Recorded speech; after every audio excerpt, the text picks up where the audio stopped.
Cek. Hai teman-teman tempoyak semuanya.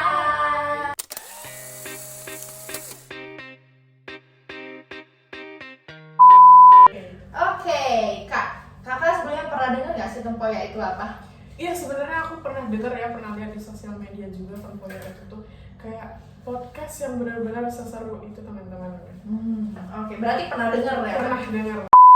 Kita kedatangan tamu nih guys, teman-teman, dari Universitas Sriwijaya, program studi agribisnis, Fakultas Pertanian. Sesuai dengan tema kita hari ini, itu ada karakteristik dan potensi lahan suboptimal untuk pengembangan pertanian di Indonesia. Langsung sama yang berwenang, langsung sama yang ahli di bidangnya, itu ada Kak Arin dari Universitas Sriwijaya, program studi agribisnis, Fakultas Pertanian. Halo Kak Arin, boleh Halo diperkenalkan? teman-teman tempoyak semua, perkenalkan saya Arin Rofa, saya mahasiswa Universitas Sriwijaya jurusan agribisnis.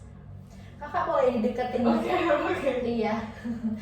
Oke, sesuai tema kita hari ini tentang pertanian itu, sebelumnya emang kita tuh jarang Kak bahas pertanian. Tapi kali ini tuh lagi boomingnya bahas pertanian. Kita tuh pengen lebih detail lagi mengetahui lahan pertanian tentang suboptimal nih Kak. Karena jujur banget kalau dari aku juga kayaknya emang kurang kurang awam nih. Mungkin bukan Mbak Alia doang, tapi teman-teman Iya sekalian juga. benar, apalagi teman-teman pencinta pertanian boleh langsung dengar podcast kita nanti. Oke, aku mau tanya dulu nih Kak. Jadi tema kita itu kan ada lahan suboptimalnya. Pengertian lahan suboptimal itu apa sih Kak? Aku juga belum tahu nih. Jadi teman-teman, begini ya, lahan suboptimal itu adalah lahan yang secara alamiah mempunyai produktivitas yang rendah secara internal maupun eksternal, teman-teman.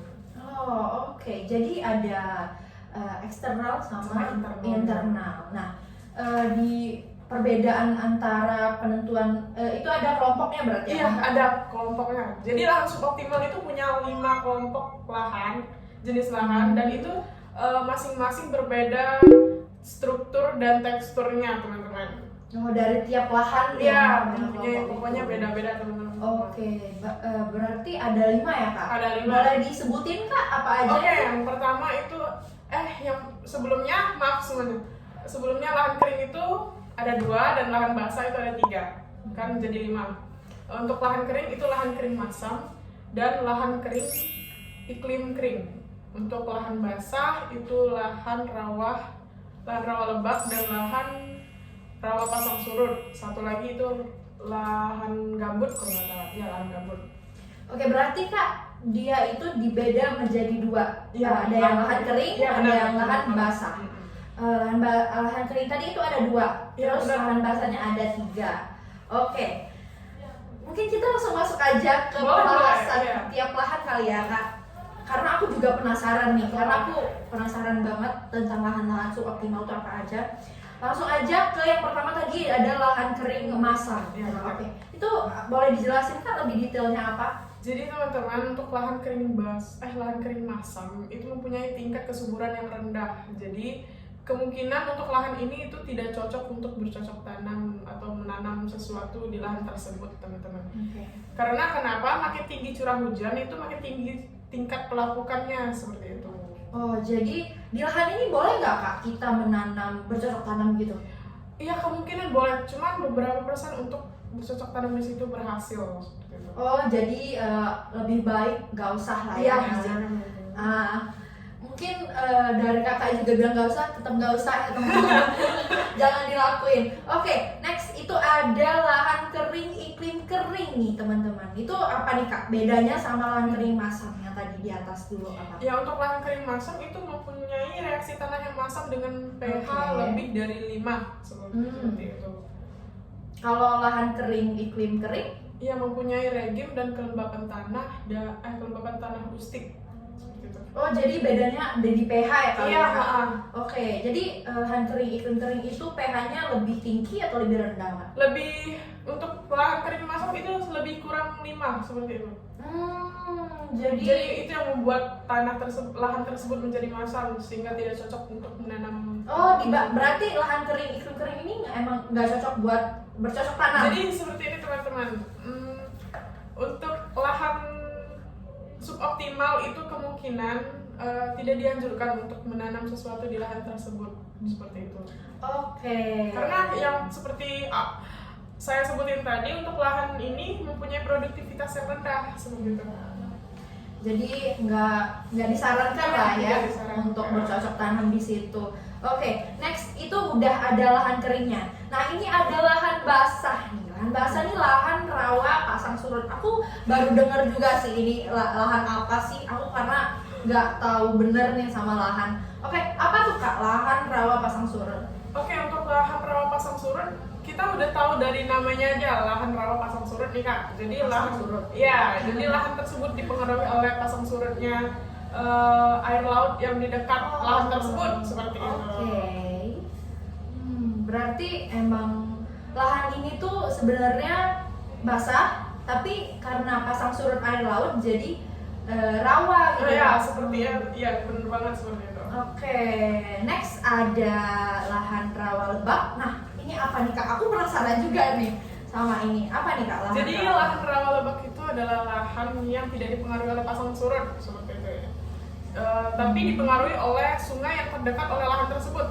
Yang tadi lahan rawa lebak tadi, lahan rawa pasang surut itu air laut, sedangkan lahan rawa lebak itu air sungai. Oke, berarti bedanya tuh di penempatan. Iya, penempatan. Kalau lahan rawa pasang surut dekat laut, Ya benar. Dan lahan rawa lebak dekat sungai. Nah, yang terakhir ada lahan gambut. Aku teman-teman jujur aku sering denger itu cuman di lahan gambut aja. Lahan gambut ini katanya paling subur ya nggak sih Kak? Iya, dari sekian banyak lahan mungkin ini yang paling subur. Tapi dia termasuk lahan suboptimal teman-teman. Nah, yang terakhir nih teman-teman, yang paling sering aku denger, jujur banget aku sering denger lahan gambut. Ya. Oke, itu apa tuh Kak? Jadi lahan gambut itu lahan yang terbentuk dari bahan-bahan organik seperti itu.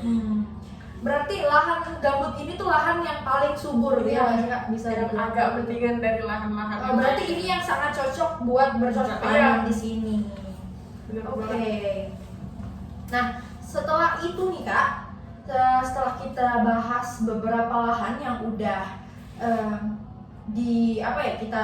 ada di suboptimal. Ya. Nah, jadi ada pertanyaan dari teman-teman followers Toko ya karena mereka tuh nunggu Mungkin banget penasaran banget ya tentang lahan suboptimal. Iya ini. benar. Oke, jadi mereka tuh nanya potensi dan peluang pengembangan lahan suboptimal di Indonesia. Oke. Itu menurut Kakak gimana? Untuk lahan suboptimal di Indonesia itu ada sekitar 157,2 juta hektar dan yang digunakan untuk lahan suboptimal itu 91,9 juta hektar. Sisanya itu tidak dianjurkan untuk menanam apapun. 91,9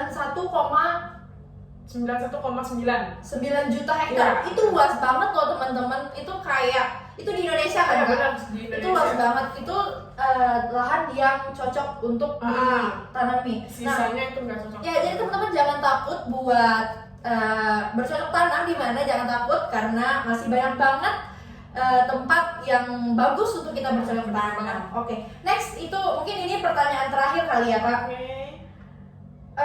Pertanyaannya itu strategi dan arah pengembangan lahan suboptimal. Aku juga nggak ngerti nih Kak. Boleh Kakak jelasin langsung Jadi aja? untuk lahan suboptimal itu kita membutuhkan strategi dan arah pengembangan pertanian ke depannya.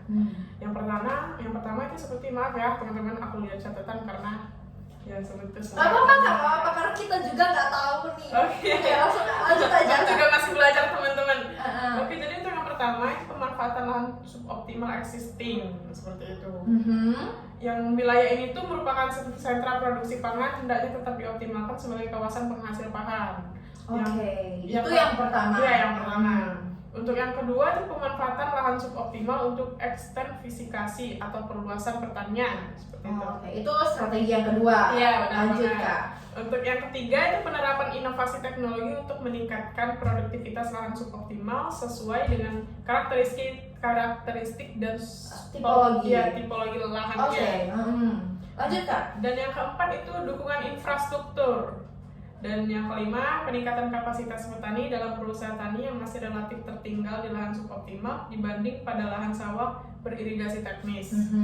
Dan yang terakhir nih, penguatan penerapan kebijakan terutama UU nomor 41 tahun 2019 tentang pelindungan lahan, pertanian pangan berkelanjutan atau LP2B. Ya, seperti itu. Berarti Kak, di strategi dan pengembangan lahan suboptimal ini pemerintah emang ikut campur ya Kak, ikut apa? ikut andil Nah, ya, benar dalam banget. strategi ini. Oke, teman-teman, kayaknya itu aja. Itu merupakan pertanyaan terakhir dan juga kayaknya apa ya Kak? Menutup podcast kita kali ini. Buat teman-teman jangan lupa buat nonton podcast kita selanjutnya. Don't forget to like, subscribe, and comment. Bye.